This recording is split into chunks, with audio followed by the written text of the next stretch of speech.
What's up, my comic book comrades? Recently, Amazon Prime released Garth Ennis and Derek Robinson's 2006 comic book series, The Boys, as a live-action TV show. In fact, I actually just finished the first season, and I've got to say, I'm thoroughly shocked by how much I loved it. So much so that it's now one of my favorite live-action superhero TV shows. I'd say it's even in my top 3. I enjoyed it that much. It's just such a fresh and different approach to the superhero genre, and it really sets itself apart from all the other superhero and comic book shows we've seen thus far. I'll also add the production, the cinematography, and the acting are really great as well. Now, I will warn you, before you go out and start watching it, it is very rated R. So especially for you parents out there, be warned, this show is full of graphic violence, sexuality, and language, and by no means is intended for a younger crowd. So do what you wish with that information. But with the comic book becoming a live-action series, many of you have been asking for a breakdown of the comic book origin.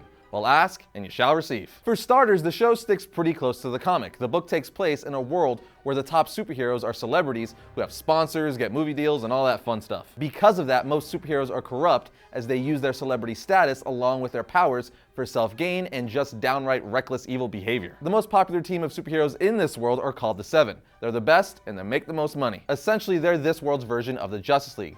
They're backed and were created by Vought American, a corrupt corporation that injects humans with a substance called Compound V to give humans superpowers. Gotta get them superpowers. Vought could care less about saving people, however. The real reason they created superheroes was to gain massive profit through merchandising their heroes, so they could ultimately have superheroes be adopted as the main form of defense for the United States, giving them a monopoly on defense contracts since they're the big guns in the superhero industry. As for the original individual members of the Seven, first up we have Homelander. He's the team's most powerful hero, essentially being their Superman, except he's an all-around douchebag as well as a sexual predator. Then we have Queen Maeve, the team's Wonder Woman. There's Black Noir, who I guess at first glance you could say is the team's Batman, even though he's really not. And telling you who he really is would be a spoiler, so I'm not gonna get into that. But next we have the Deep, who's a parody of Aquaman, and in the comic he wears an old school diving helmet, which is hilarious. Then there's Lamplighter, who's the team's Green Lantern, and he has the ability to fly and radiate blinding light as well as destructive energy from his torch-like device. However, he was later replaced by Starlight, who's the newest member on the team when the comic starts. She's the only real good member of the Seven and puts up with all the team's crap and sexual abuse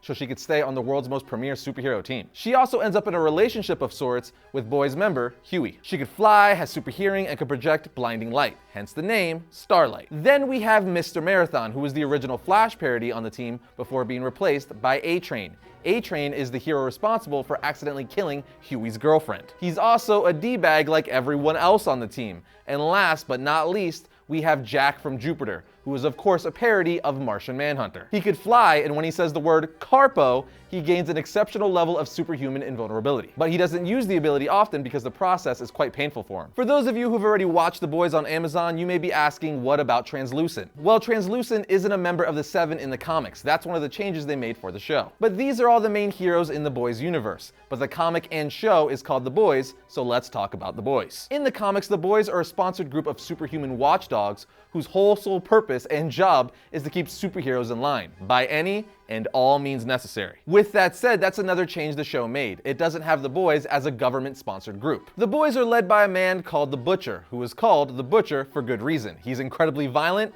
and really hates soups because, well, one raped and impregnated his wife. The soup baby also killed his wife as it ripped its way out of her in the middle of the night and then started firing heat vision at Butcher, at which point he beat the baby to death with a lamp. Again, nothing about the Boys comic or TV show is kid-friendly.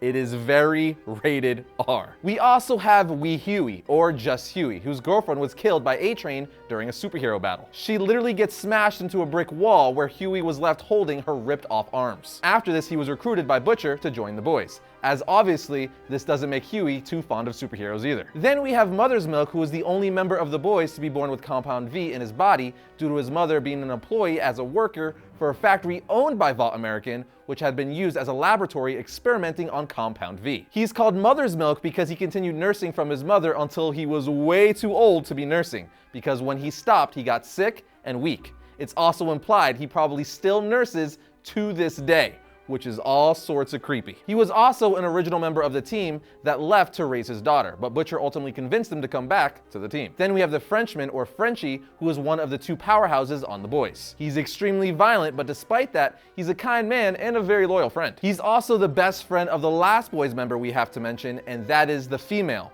He also helps her deal with all of her mental problems. She too is extremely violent and has an uncontrollable urge to constantly kill, and when she doesn't have opportunities to kill on the boys' team, she takes jobs with the local mafia. So yeah, completely normal stuff. I will add though that the Frenchman has tried to help her overcome her compulsion to kill, but it rarely works. She's the other powerhouse on the team. Also, Frenchie is the only one who could wrangle her, as the female is not about anyone else coming near her. But there you have it, friends, a brief origin or synopsis of the comic universe for The Boys. It's both an awesome comic and show, but again, I keep saying it, it's very rated R, because I know we have lots of young viewers, so I want to keep stressing that the comic and TV series are not for children. With that said, let us know what you think of this take on the superhero genre and what you thought of season 1 of The Boys in the comment section down below. But that's gonna wrap things up for today. If you like this episode, we recommend you watch this one right here, and if you dig the channel, we'd be happy if you give the subscribe button a little tickle. Other than that, we'll see you guys next time when I talk about all things comics.